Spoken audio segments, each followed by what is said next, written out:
তারেক জিয়া বুঝে ওঠার আগেই ঘটনা ঘটে যেতে পারে। নেপথ্যে আমেরিকা, মার্কিন যুক্তরাষ্ট্র অবিশ্বাস্য খেলা শুরু করে দিয়েছে। তারেক রহমান কাটার সিংহাসনে বসে আছেন, চারদিকে কাউকে বিশ্বাস করতে পারছেন না, দিক বিদিক ছোটাছুটি শুরু হয়ে গেছে। সবসময় একটা আতঙ্কে থাকেন যে আমার পাশে যারা আছে তারা কি সাপ না মানুষ, সুযোগ পেলে কি সবল দিবে না কি, এরকম একটা সাফোকেটিং অবস্থায় তিনি আছেন। এবং এই সন্দেহটা, এই আতঙ্কটা সবচেয়ে বেশি এই মুহূর্তে, কারণ যুক্তরাষ্ট্রের ভয়াবহ তৎপরতা। সেনাবাহিনীকে নিয়ে আতঙ্ক কাটছে না, কারণ যে কারণে শাহাবুদ্দিন চুপ্পুকে সরানো হয়েছে ওই উপাদানগুলো বা ওই কারণ তো সেনাপ্রধান জেনারেল ওয়াকারুজ্জামানের মধ্যেও আছে।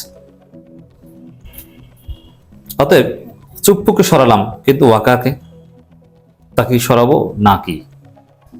এবং একটা সহজ সমীকরণ খেয়াল করেন, আমি এই আলোচনাটা কেন করছি। সেনা সদরে প্রোগ্রামে গিয়েছিলেন তারেক রহমান, তিনি নানান কিছু ভিজিট করে দেখেছেন, একটা প্রোগ্রাম উদ্বোধন করেছেন, সেনা সদর নির্বাচন ইত্যাদি ইত্যাদি অনেক বিষয়ে কথা বলেছেন, ঘুরে দেখেছেন। তার সাবেক সেনাপ্রধানদের ছবির মধ্যে তার বাবার ছবি দেখে তিনি আপ্লুত হয়েছেন, থমকে গিয়েছেন। It's very emotional. তারপরও এটাও মনে রাখবেন যে বাবার সাথে তারেক রহমানের সম্পর্ক খুবই কম এবং মোটেও ভালো না। কারণ যে সময়টায় তারেক রহমানকে জিয়াউর রহমান, শহীদ প্রেসিডেন্ট জিয়াউর রহমান সময় দেওয়ার কথা, সেই সময়টায় জিয়াউর রহমান হত্যাকাণ্ডের শিকার হন এবং সেই সময়টা প্রচন্ড ব্যস্ত ছিলেন, সময় দিতে পারেননি, সম্পর্কটা ভালো ছিল না। এবং মিলিটারি আর্মি অফিসার বাবারা কেমন হয় এটা আপনারা অনেকে জানেন, তারা একটু কঠিন হয়, তারা সন্তানদেরকে টাইটের উপর রাখে। তারেক রহমান এদেরকে কিন্তু কঠিন টাইটের উপর রেখেছে। জিয়াউর রহমান ভালো জামা কাপড় কিনে দেয়নি, খুব মিতব্যয়ী ছিলেন, একটা পয়সা দুর্নীতি করতেন না, এবং মানুষ কল্পনা করতে পারতো না যে জিয়াউর রহমান 1 টাকা মেরে খাবেন। বরং আত্মীয় স্বজন 14 গোষ্ঠীকে কাউকে পাশে ফিরতে দিতেন না যে আমার ক্ষমতা ব্যবহার করে দুর্নীতি করবা।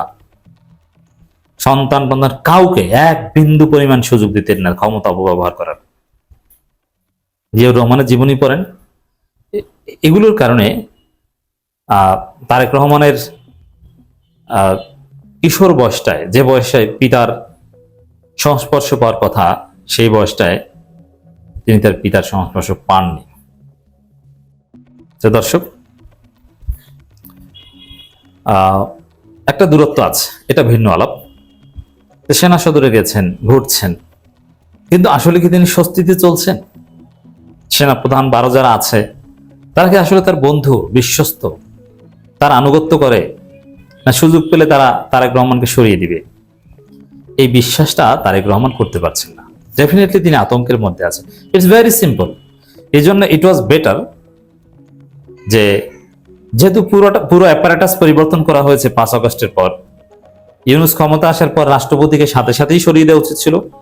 এবং সেনাপ্রধান জেনারেল ওয়াকারুজ্জামান, ঠিক আছে, তিনি আমাদের বিপ্লবের পার্ট ছিলেন, তিনি সেনাপ্রধানের চাইতেও সম্মানিত কোনো পদে তাকে দেওয়া উচিত ছিল। কিন্তু সেনাপ্রধানটা অ্যাটলিস্ট পরিবর্তন করা দরকার ছিল, পুরো সেটআপটা পরিবর্তন করা দরকার ছিল। যেহেতু এটা হাসিনার সেটআপ, এটা তো ভেরি সিম্পল টু আন্ডারস্ট্যান্ড। হাসিনার সেটআপ কখনো বাংলাদেশের জন্য কল্যাণকর হতে পারে না, হাসিনা বিরোধীদের জন্য কমফোর্টেবল হতে পারে না। তো দর্শক, এজন্যে তারেক রহমান এখন ভুগছেন। আর বিশেষ করে 2টা উদাহরণ খেয়াল করবেন। নাম্বার 1, যে পৃথিবীর বিভিন্ন দেশে গণঅভ্যুত্থানের ফলে যে সরকার প্রতিষ্ঠিত হয়েছে, সেই সরকার গণঅভ্যুত্থানের পর নির্বাচনের মাধ্যমে যে সরকার এসেছে, যেই গণঅভ্যুত্থানে যুক্তরাষ্ট্র সহায়তা করেছে, নির্বাচনের পর ওই সরকারকে আবার যুক্তরাষ্ট্র পতন ঘটিয়েছে। যেমন মিশরে গণঅভ্যুত্থানে হোসনি মোবারকের পতনে যুক্তরাষ্ট্র ভূমিকা পালন করেছিল। আবার হোসনি মোবারকের পতনের পর যে নির্বাচন হয়েছে, সেই নির্বাচনে ইখওয়ানুল মুসলিমিন ব্রাদারহুড ক্ষমতা এসেছে, সেই ব্রাদারহুডের পতনের পেছনেও যুক্তরাষ্ট্র ভূমিকা পালন করেছে। তো এটা কিন্তু তারেক রহমানের জন্য এই যে অ্যানালজি যুক্তরাষ্ট্রের যে পাস্ট, এটা অশনি সংকেত। এবং আমরা সন্দেহজনক তৎপরতা লক্ষ্য করি, যেমন পল কাপুরের যে চলাফেরা, এটা সুবিধাজনক, ভারতের সাথে অতি মাখামাখি। আর দক্ষিণ এশিয়া ট্রাম্পের পক্ষ থেকে এটা দেখেন পল কাপুর। আবার আপনি জানেন কিনা, অনেকের নজরেই পড়ে নাই, ট্রাম্প প্রশাসন এই মাসের শুরুর দিকে আবার অতিরিক্ত 10% ট্যারিফ ইম্পোজ করেছে, এটা জানেন? তো এই মুহূর্তে আবার ট্যারিফ ইস্যু সমাধান হয়েছিল, একটা চুক্তি হয়েছিল যে বাংলাদেশ সুইচ থেকে শুরু করে বোয়িং কিনবে যুক্তরাষ্ট্র থেকে, যার ফলে ট্যারিফ কমাবে। আবার 10% ট্যারিফ বাড়ানো হয়েছে কেন? এটাকে কেন্দ্র করে আবার পল কাপুর অথবা সার্জিও গোর এরা নতুন তৎপরতা চালাতে চায়, আবার আলোচনায় বসতে চায়। এগুলো ওভারঅল চীন বলয়ে যাওয়ার একটা চেষ্টার ফলে যুক্তরাষ্ট্রের মাথা খারাপ হয়ে গেছে। এমনিতেই যুক্তরাষ্ট্র পাগলা কুত্তার মতো, পাগলা কুত্তা কিন্তু খুব ভয়ঙ্কর, কারণ আপনাকে কখন কামড় দিয়ে ফেলে বলা যায় না। যেমন ইরান যুদ্ধে ওখানে না পারছে, যুদ্ধ থামাতে না পারছে, ওখান থেকে চলে আসতে, যুদ্ধের ব্যয়ভার বহন করতে পারছে না। এখন আবার আলোচনা চলা অবস্থায় এমওইউর পরও যুদ্ধ বাদিয়ে হামলা করে মার্কিন সেনাবাহিনী প্রচুর মার খাচ্ছে, শত শত মার্কিন সেনা নাকি মারা যাচ্ছে।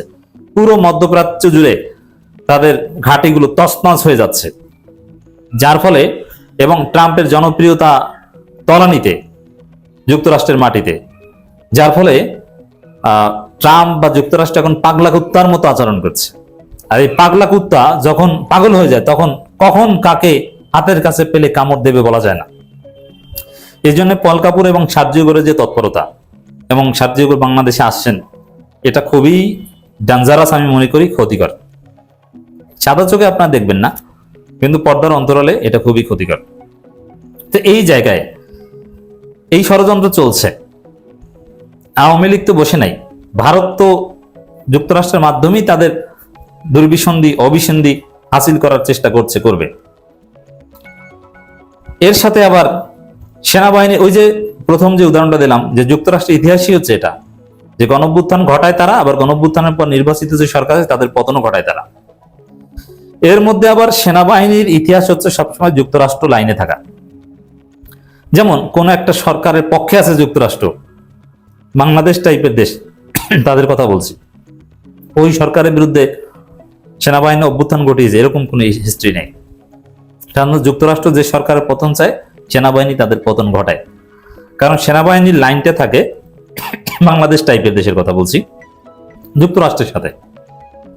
কারণ সেনাবাহিনীর রুজি যে একটু উন্নত জীবন, এর অনেকাংশে যুক্তরাষ্ট্রের সাথে সম্পর্কিত। এই জায়গাটা হচ্ছে আতঙ্কের।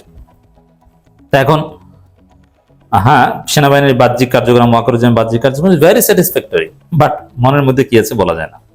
সেনা সদরে তারেক রহমানকে দেখে তো আমি ভয় পাচ্ছি। সেনা পদোন্নতিতে রাজনৈতিক বিবেচনার ঊর্ধ্বে থাকার আহ্বান প্রধানমন্ত্রীর। এই আহ্বান, এটা প্রধানমন্ত্রী বললে কি হবে? প্রধানমন্ত্রী কমান্ড বা তারেক রহমান অনুগত লোকজন কি পুরোপুরি সেটআপে এসেছে? না, অতএব আতঙ্ক আছে।